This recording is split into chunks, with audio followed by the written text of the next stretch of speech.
Şimdi Osmaneli'ne geldik. Merkezdeyiz. Bura Osmaneli Hükümet Konağı. Öyle klasik ilçe hükümet konaklarında. Biz şimdi ilk durağımız Aya Yorgi Kilisesi olacak. Ondan sonra diğer tarihi bölgelere gideceğiz sırasıyla. Şimdi kiliseye giderken yol üstünde şu uçağı gördüm, ilgimi çekti. Sordum ne diye. Bu Osmanlı zamanında ilk posta uçağıymış. İlk posta uçuşu buradan Osmaneli'nden Bilecik'e gerçekleştirilmiş. Ben bunun o orijinal uçak olup olmadığını sordum. Buradakiler orijinal dedi. Yani o uçuş yapan uçak dedi. Pek ihtimal vermedim ama eğer öyleyse yani buna çok iyi gözümüz gibi bakmalıyız. Yani millet afiş falan asmış üstüne.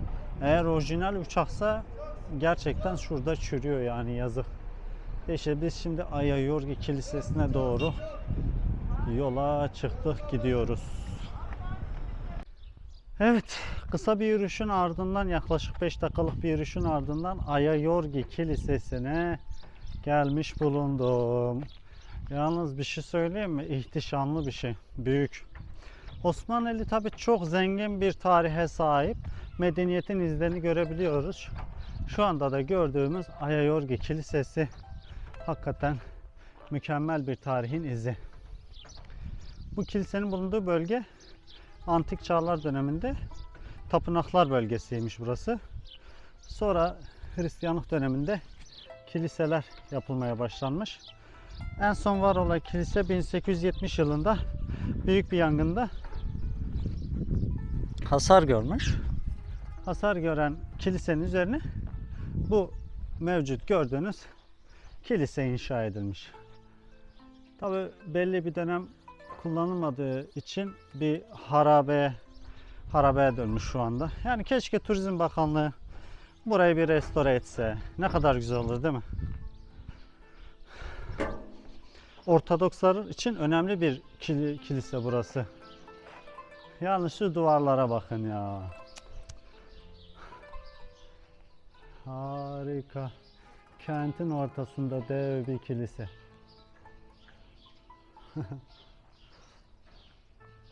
Bakar mısınız ya?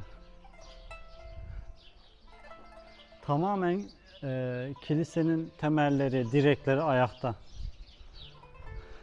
Harika. Yani bina olarak büyük oranda ayakta duruyor. Tabi burada benimsemediğimiz yazılar var. Hoş görünmeyen. Buralar neymiş acaba ya gerçekten? Keşke bunlar bir restorasyonla... Aman. Görüyor musunuz? Harika.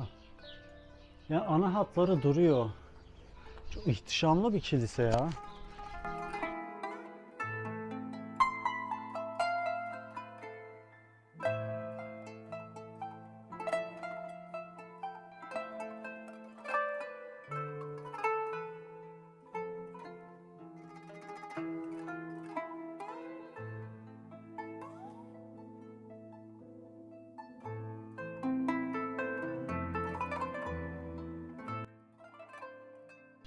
1924 yılında mübadeleyle buradaki Ortodokslar Yunanistan'daki Türkler de buraya gelmiş. Ama bunların içerisinde özellikle 400'lü yıllarda Orta Asya'dan gelen Türklerden de Hristiyan olanlar var. Kazı çalışmalarında görülmüş bu. Burada kazı çalışması yapılmış, görülmüş o.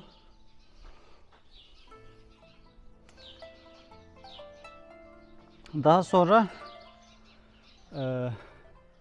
unuttum. Bir dakika.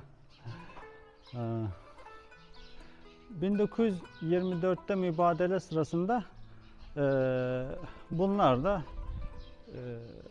Selanik'e gönderilmiş. Zaman zaman buraya gelip ziyaret ediyorlarmış. Gerçekten harika bir eser. Keşke restore edilse ya. Mesela Sivrihisar'daki kilise korunmuştu. Oraya da gittik. Ama buradaki kilise harabe gibi yani. Hiç hoş değil.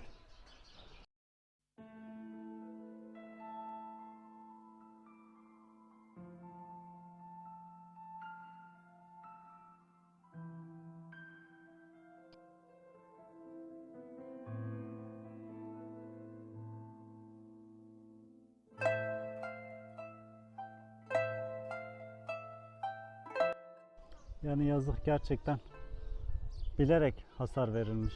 Yani bu kendi kendine bu hale gelecek bir zarar değil. Neden acaba ya? Evet, kilisenin bahçesinde şöyle yapılar var. Bunlar da Hristiyanlık dönemine ait yapılarmış. Burada sergileniyor. Bu ne lan? Güveç mi acaba? Hı? Bütün şehre yetecek büyüklükte bir güveç. Evet. Ama bir şey söyleyeyim mi? Çok bakımsız yani. Hakikaten Bilecik çok şaşırttı beni ya. Bu kadar tarihin olduğu yerde yani şuraya bir güvenlik kulübesi koymuşlar. Yani çok ilginç. Koymasalarmış daha iyi olmuş yani, şu görüntüyü çirkinleştirmiş. Şuraya bak. Bunu restore etseler güzel olur bence. Evet. Biz şimdi kiliseden çıktık. Yani bu tür yerlere sahip çıkmak lazım, kendi görüşüm. Restore edilip buraya turist çekebilirsin. Hristiyanları çekebilirsin. Bir şeyler yaparsın yani.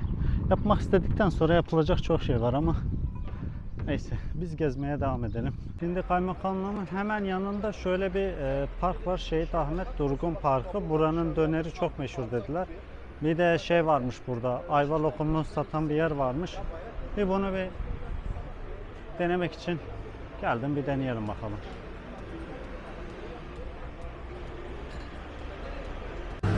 Şimdi buraya geldim. Böyle çay ocağı gibi bir yer.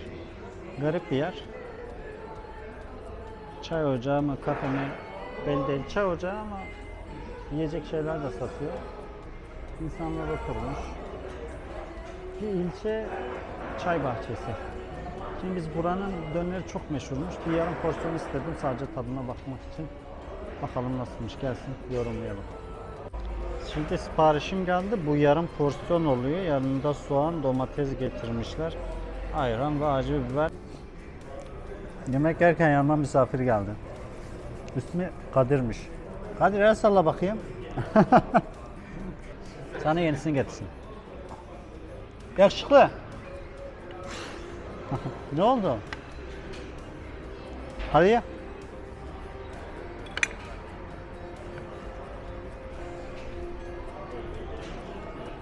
El salla, kapatacağım. Şimdi o dediğim yerden çıktım.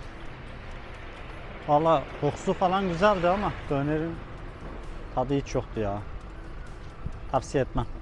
Tam porsiyonu da 125 liraymış. Yalnız dönerin yanında getirdikleri soğanla domates gerçekten çok güzeldi. Sanırım burada yetişiyor. Soğanla domates dönerden kat be kat iyiydi. Kokusu falan bana güzel geldi ama tadına baktım, tadı hazır dönerler var ya, böyle hazır alıp asıyorlar. Onlardan. Yani yemek kültürü yok buralarda ya. Neyse, bulabilirsek bir yerde daha bir şeyler yeriz. Şimdi biz merkeze doğru devam ediyoruz. Şimdi burası Osmaneli Halk Eğitim Merkezi'nin girişi. Burada böyle güzel bir şey yapmışlar. Osmaneli ile ilgili tüm bilgileri burada bulabiliyorsunuz. Burada ne meşhur ne değil. Rüstem Paşa Camii, Yıldırım Beyazıt Hamidiye Hatun Camii, Ayayorgi Kilisesi falan filan. Burada bayağı bir yer var gidilecek ama araç lazım. Aracımız olmadığı için. Ve şimdi Ayayorgi Kilisesi'ne gittik. Rüstem Paşa Camisi'ne gideceğiz. Osmaneli konaklarına gideceğiz. Başka burada gidebileceğiniz Roma Justinianus Mauritius Köprüsü varmış. Oraya gidemeyeceğiz. Sizin aracınız varsa gidebilirsiniz. İlk posta uçağı, bunu ben çektim. Posta pulu da varmış. İlk posta uçağı 1914'te herhalde havalanmış. Bir de Roma gözetleme kuleleri varmış burada bir köyde. Burası İpek yolu üzerinde olduğu için Roma'nın gözetleme kuleleri varmış. Ama oraya da gidemeyeceğiz. Aracımız yok. Lefke bezi var. Burayı ipek böceği, yani ipek konusunda bayağı ileride. Daha doğrusu eskiden bayağı ilerideymiş. Hatta burada bir ara 3 tane ipek fabrikası varmış. Ama şu anda sanırım faal değiller. Ya da çok azı faal, öyle söyleyeyim. Öyle. Şimdi şehir merkezine doğru gidiyoruz bakalım. Şimdi Rüstem Paşa Camisi'ne doğru gidiyorum. Giderken size bir de Osmaneli'ni hem bir tanıtayım, ufak info vereyim, hem de sokaklarını çekeyim dedim. Osmaneli, Güney Marmara'da Bilecik ilinin bir ilçesi.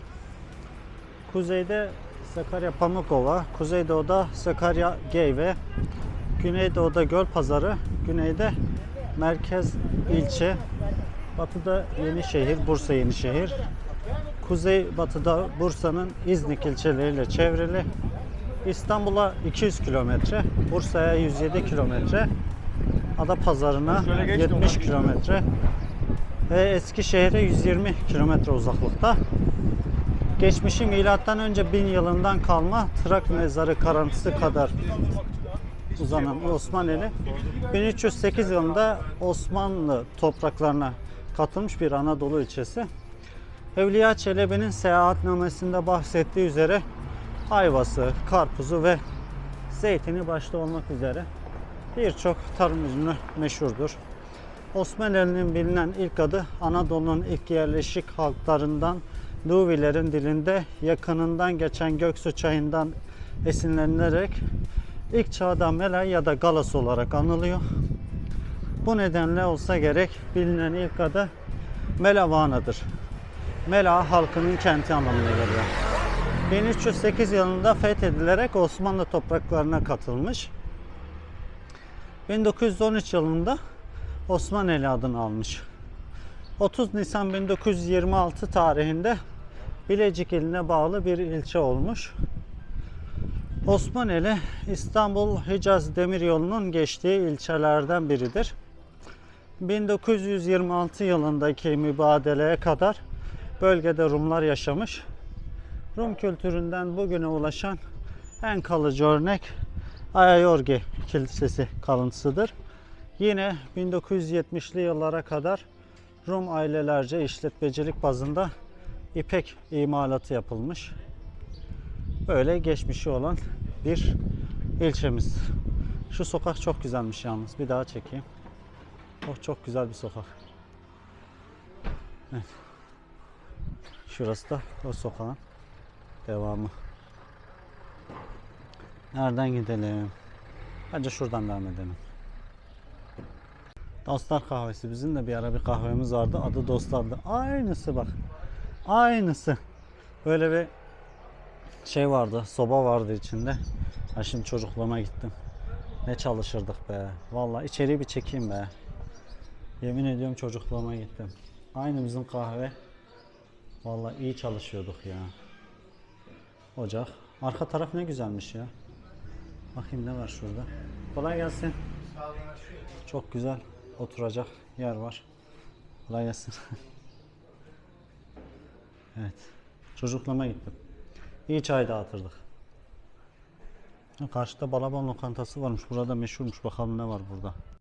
Evet, şimdi Hamide Hatun Kırgınlı Camisi'ne geldik. Bu cami ile ilgili ben de internette pek bir bilgi bulamamıştım ama buradaki biri sağ olsun uyardı beni. Bu cami Rüstem Paşa Camisi'nden daha önce yapılmış bir cami. Yıldırım Beyazıt'ın eşi Yıldırım Beyazıt eşi Hamide Hatun'u güvenlik sebebiyle Osmaneli'ne yerleştirmiş.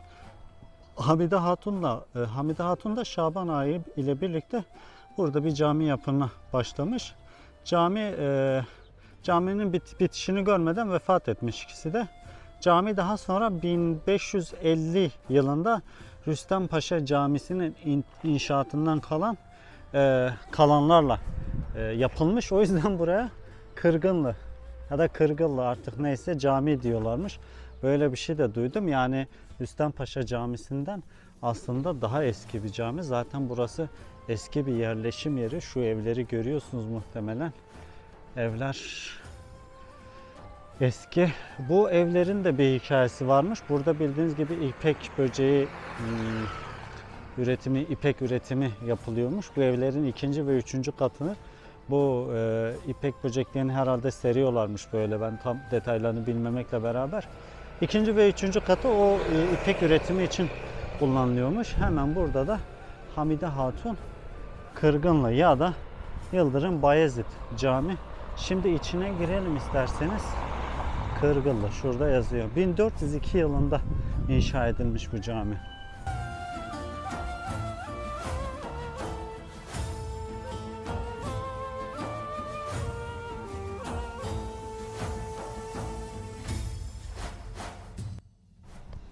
Şimdi Yıldırım Bayezid Camii 1402 yılında inşa edilmiş. Diğer adı Hamide Hatun ya da Kırgıllı Cami.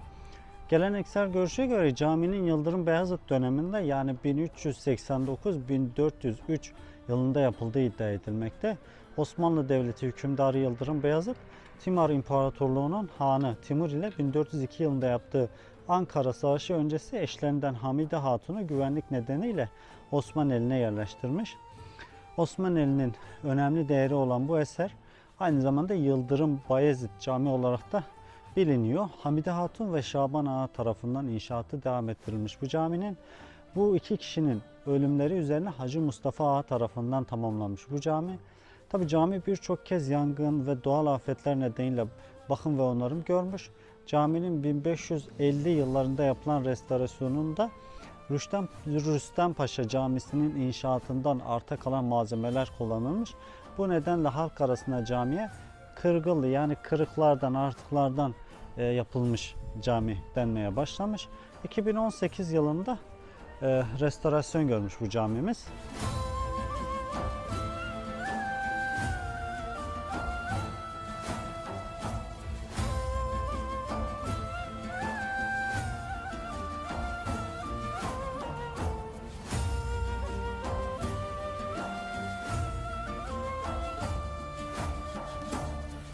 Şimdi hanımlar mahfilinden camiyi çekiyorum.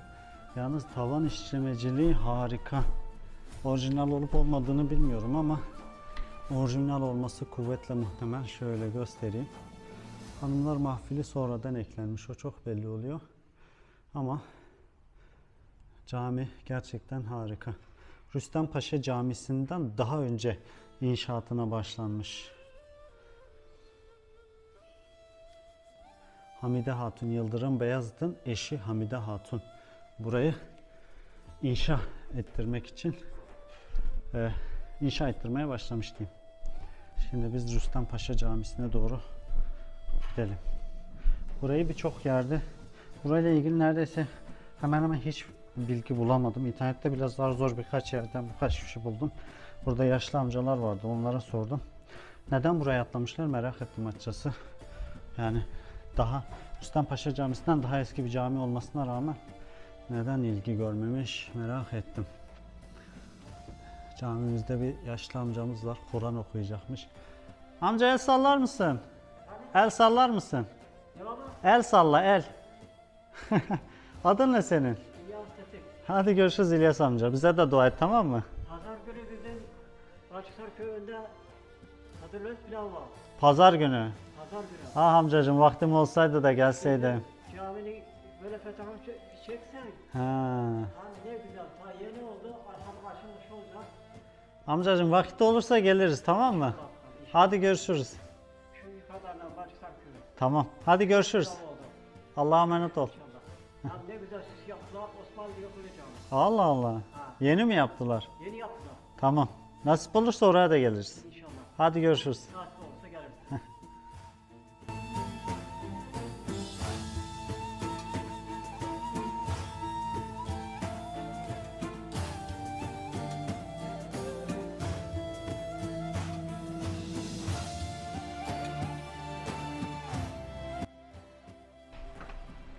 Şimdi eşsiz bir camiye doğru yola çıktık. Rüstem Paşa Camii. Oh. Rüstem Paşa Camii hemen minaresini şu anda görebiliyorsunuz. Atalarımızın bu topraklara bıraktığı en güzel eserlerden biri daha şu anda karşınızda. Rüstem Paşa Camii yapılışı 15. yüzyıla dayanıyor. Özellikle Rüstem Paşa Kanuni Sultan Süleyman'ın damadı. Rüstem Paşa tarafından yaptırıldığı kayıtları da mevcut. Rüstem Paşa Camii'nin en büyük özelliği lefke taşının kullanılması. Kubbesi yok ve kubbesi tamamen ahşaptan yapılmış. Birazdan içerisini gezince göreceksiniz. Yani ahşabın nasıl bu kadar güzel kullanıldığının en güzel örneklerinden biri. Ve hemen karşısında da Osmanlı konağı var. Yani mühendislik fakültelerinde ders olarak işletilecek bir tavanı var. İşte avlusu. Rüstempaşa Camii avlusu ve kendisi.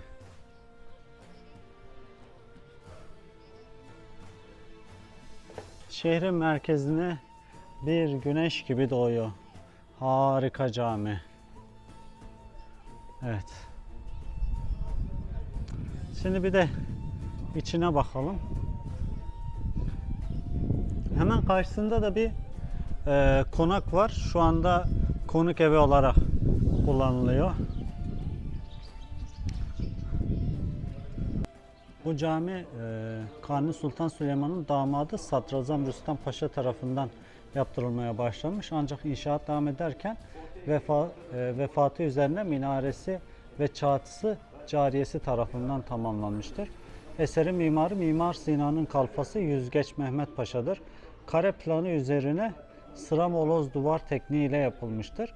Caminin inşasında Lefke yöresine özgü Haydarpaşa Garı'nın yapımında da kullanılan lefke taşı kullanılmış.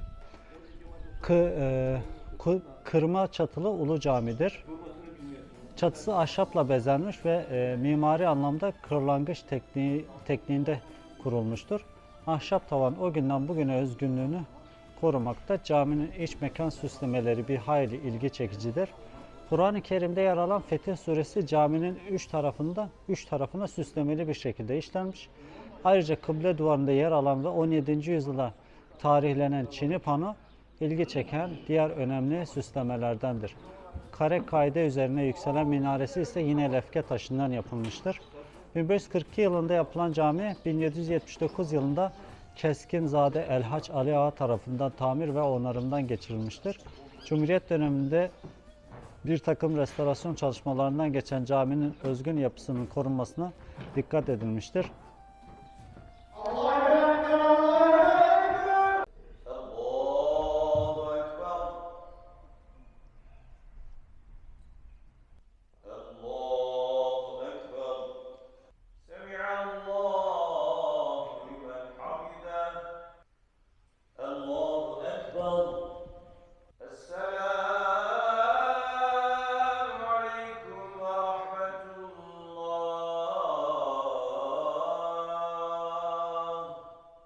Şimdi ikindi namazı vaktiydi. O yüzden ben yarıda kestim videoyu. Bu gördüğünüz çatı tamamen orijinal. Yapıldığı tarihten itibaren hiç restorasyon olmamış. Sadece geçen yıllarda bir boyama falan yenilemesi olmuş. Onun dışında caminin duvarları falan tamamen orijinal. Güvercin tekniği kullanılmış. Direk yok. Tavanda direk yok. Birbirine geçme şekilde. Caminin hemen hemen her şeyi orijinal.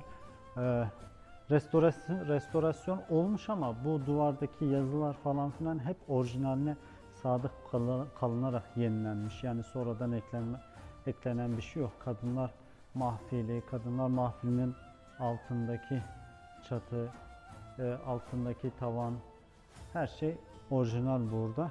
Bu çini de sanırım bu çini de orijinal. Nereden gelmişti? Yapan kişiyi unuttum ama şurada Kabe'nin silüeti var. Böyle bir anahtar şeklinde dikkat edersiniz ve üstte Arapça bir şiir var. Nabi'nin şiiri. Şöyle yazıyor. Her kime Kabe nasip olsa hüda rahmet eder. Her kişi sevdiğini hanesine davet eder diye bir şiir var. Bizim şimdi otobüsümüz kalkmak üzere, yarım saat kaldı. Biz de yola koyulalım.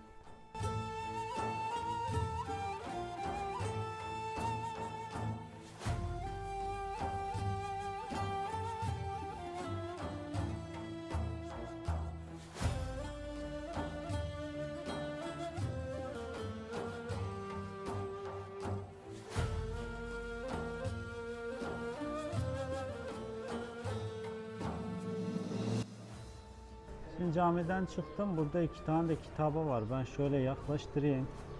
Muhtemelen görünüyordur. Burada ne yazıyor ben bilmiyorum. Bilen varsa bir çevirsin. Bir tane burada var. Ve de ilk defa ben bir caminin dışında böyle imamların namaz kıldırdığı yer var. Buraya mihfel mi diyorlar, ne diyorlar tam bilmiyorum. Bir tane de şurada var kitabe. Şöyle muhtemelen yakınlaştık. Durdurunca ne oldu anlaşılır. Bunun da ne olduğunu bilmiyorum. Burada da bir tane böyle imamların namaz kıldırdığı yer var. Bunlar ne bilmiyorum. Şimdi bu güzel caminin bu güzel caminin tam karşısında Osmanlı'nın meşhur hükümet konağındayız. Hemen caminin karşısında, yani avlu. Burası avlu. Burası Abdülhamit Han döneminde yapılmış, hükümet konağı olarak kullanılmış. Uzun yıllar bu şekilde hizmet vermiş. Bir ara jandarma tarafından falan da kullanılmış. Sonra restorasyonu tamamlandıktan sonra birkaç yıl önce bir daha elden geçmiş ve şu anda konak, otel ve ilçeye gelen misafirlerin ağırlandığı misafirhane gibi kullanılıyor. Güzel bir yer ama içine girebilir miyiz bilmiyorum. Soralım. İzin verirlerse içine de gireriz. Şimdi bura otel olarak kullanılıyormuş. Ben girdim içeriye. Sağ olsun bir abi bana baya anlattı. Rica ettim, dedim bunları bir de anlatır mısın? YouTube'a koyalım. Hani ben bildim ama belki bilmeyenler vardır. Onlar da öğrensin. Gerçekten çok güzel. Yani burada bir gece konaklamayı çok isterdim. Şu fotoğraf sanırım yok. Buranın eski jandarmanın kullandığı. Bu eski bir fotoğrafı buranın, yani jandarma hükümet konağı olarak kullanıldığı döneme ait. Şimdi burada bir tane de boş oda varmış. Hem orayı göstereceğiz hem içini biraz göstereceğiz. Bir abimiz var sağ olsun, o bize anlatacak, yayınlayacağız. Abi ama yüzüm görünmesin dedi. Biz otelin görüntüsünü yayınlayacağız. Abimizin sesini.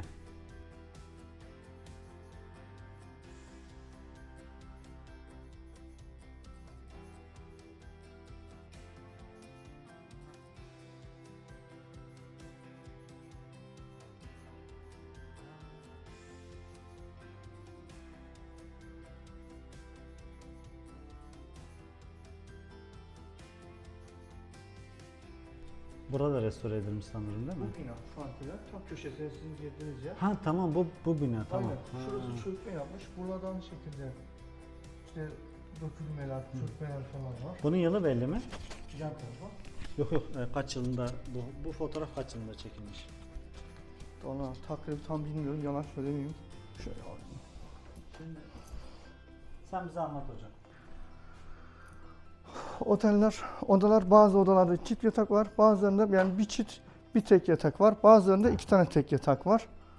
Ondan sonra binalar, mobilyalar ahşap, eski mobilyalar. Yani bina ahşap olduğu için bu şekilde kullanılmış. Hani eski yapıyı göstersin diye. Fazla mobilyada da eski oynanmamış. Böyle bir lavabosu, Evet. işte tuvaleti var. Burada dolabı var. Şu tavandaki orijinal.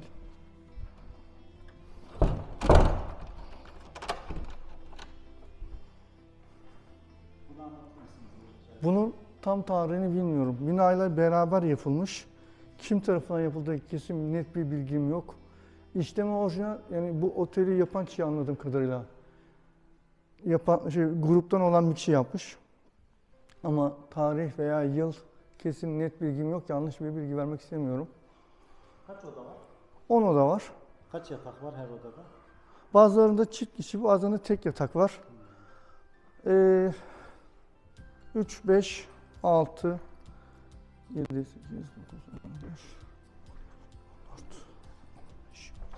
9, 15, 20 yatak falan, 19 yatak var. 19-20 yatak. Tabii inebilirsiniz. Fiyatlar hakkında da bilgi var. 500 TL. Kişi başı, evet aynen. Bugün itibariyle kişi başı 500 TL. 2 kişi kalırsa. Bugün 8 Bir, Mayıs mı? Aynen. aynen. 8 Mayıs itibariyle kişi başı 500 TL. Aynen. Kahvaltı dahil mi? Kahvaltımız yok.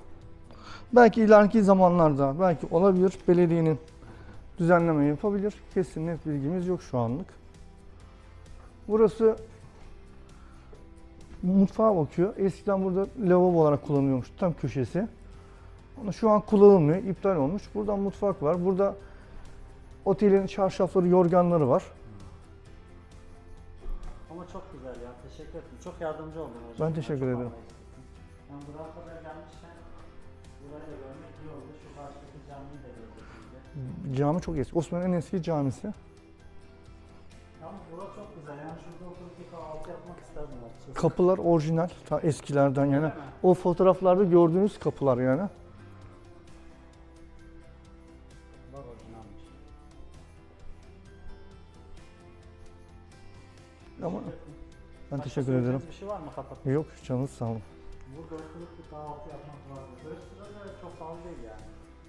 Buraya Osman eline gelip bir gece konaklayabilirsiniz.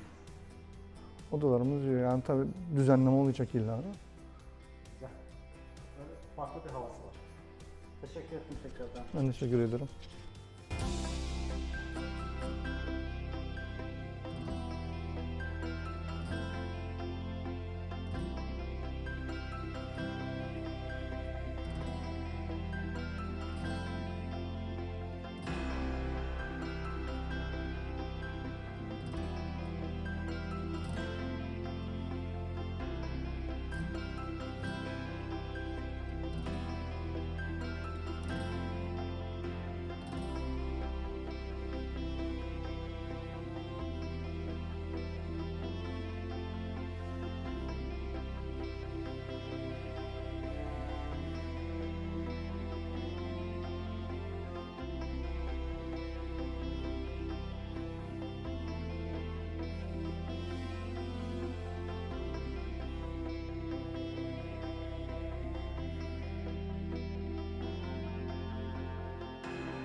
Şimdi bu Kadın Girişimciler Evet. Derneği'ne geldim. Kapatıyorlarmış ama 2 dakika görüntü almama müsaade ettiler.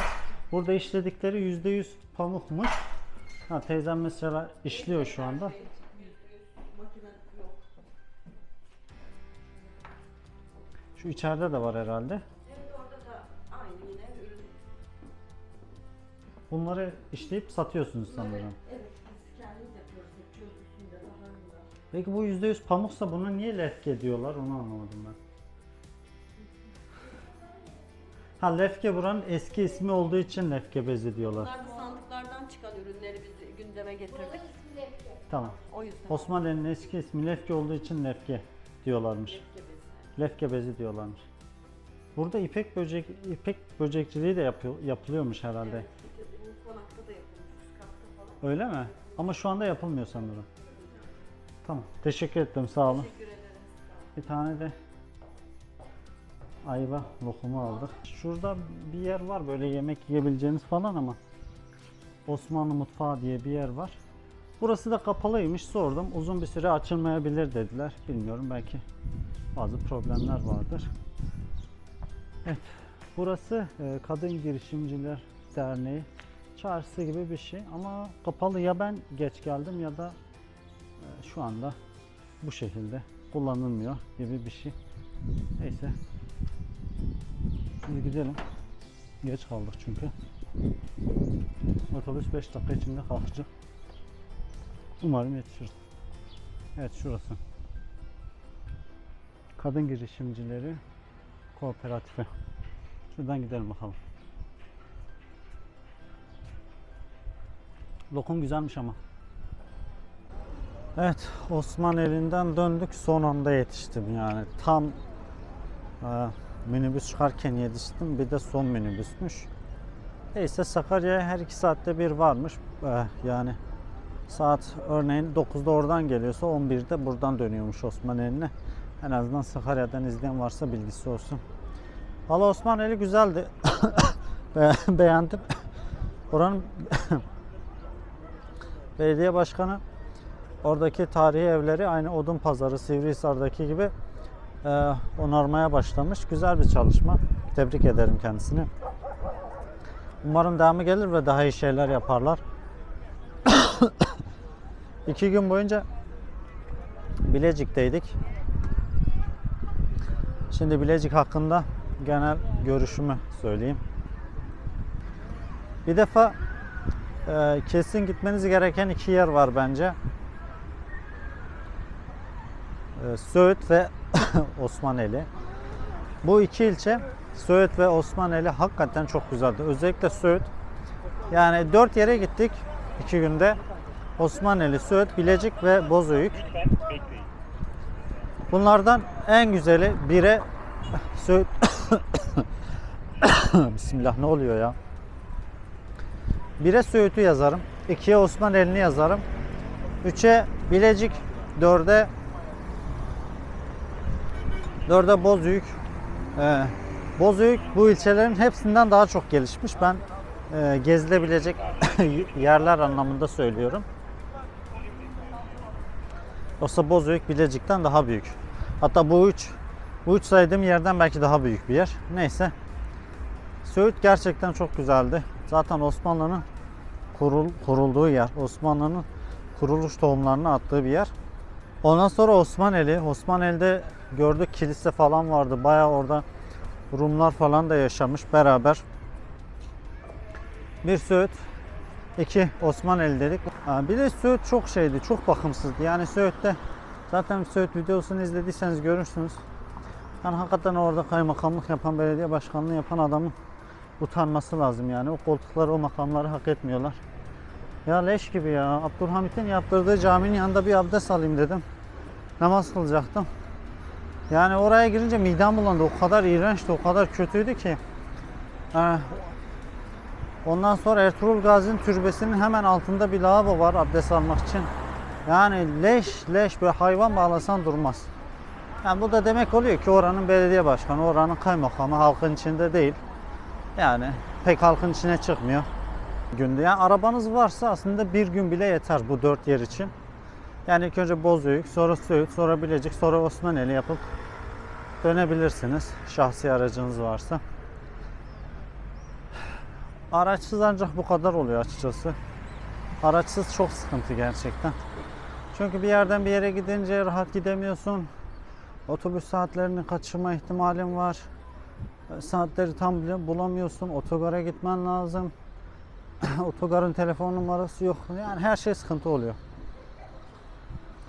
Ama ben yine elimden geldiğince detaylı çekmeye çalıştım. Bir de rehber olmayınca çok şey olmuyor. Yani internetten araştırma yapıyorum ama yani bir rehber olsa, sana orayı anlatacak biri olsa, mesela o Ayayorgi Kilisesi'ni biri bize anlatsaydı muhtemelen saatlerce dinlerdik ama işte sadece 1900'lü yılların başında inşa edildiğini falan filan birkaç şeyi biliyoruz yani. Daha fazla bir şey bilmiyoruz. İşte rehbersiz bu kadar oluyor. Neyse, videoyu uzatmayayım. Umarım keyif alırsınız. İzlediğiniz için teşekkürler. Bir başka videoda görüşmek üzere. Kendinize iyi bakın. Esen kalın.